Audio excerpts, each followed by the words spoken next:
In today's video, we will be going through American Horror Story. Smoldering Children is the 10th episode of the first season. Let's get started. In 1994, by now it was revealed that Larry had not killed his family but instead committed suicide. But until now we didn't know how Larry got 70% body burn. So its secret will be revealed in episode 10. Actually, when Lorraine committed suicide. Since then Larry has been living with Constance, Tate, and Adelaide in their house. But Tate, eccentric from the beginning, didn't like Larry at all, because he considered him to be the murderer of his brother Beau, and he always used to quarrel with him. So one such day, Tate angrily takes petrol can to Larry's office, and tries to kill him by burning him with petrol. But luckily Larry survives, and since then Larry was half burnt. Then the story comes to the present. Ben apologizes to Vivian, and tells her that after listening to Dr. Hall that Vivian's twins have different fathers. I was a little upset, and it seemed to me that the second child in your womb is of Luke's. Now I know he is not Luke's child. If you remember what that man in the rubber suit looked like, we will find him together. Vivian gets shocked hearing all these things, and says that I did not see that rubber suit man and he was not even talking. I am wondering how he came inside the house, and where were you then? How did he get that rubber suit? Ben says, I will take you from here in a few days, I promise. Here on the other hand, the police find Travis's dead body lying in the park. Detective Granger and Detective Barrios come to Constance to inquire. The police suspect that Travis may have been killed by Constance, but Constance expresses a lot of grief.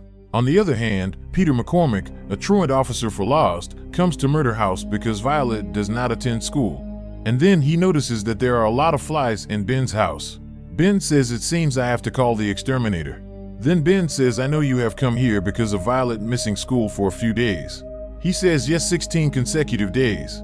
We tried to contact your wife but did not get any response from her. Any more absences and we are going to be seen in juvenile court.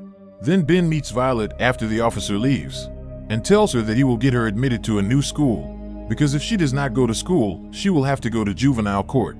On the other hand, Constance meets Larry, threatens him, and he learns that Larry had cut Travis's body and thrown it. But he was killed by some spirit, and he was killed in the murder house itself. So now Constance wants to meet Travis's spirit. Larry says he is dead, but I am alive and I still love you. Constance says, I never loved you. I endured you for the sake of my family. Here in Murder House, Ben and Violet are going out to see the boarding school. But Tate refuses to let Violet go and asks her to spend the whole day with him. Violet stays at home. Ben canceled the plan for that day. So where are the flies coming from in the house? He calls to see the exterminator, whose name is Phil. On the other hand, Constance is taken to the police station on charges of murder of her former husband Hugo, maid Moira, and Travis.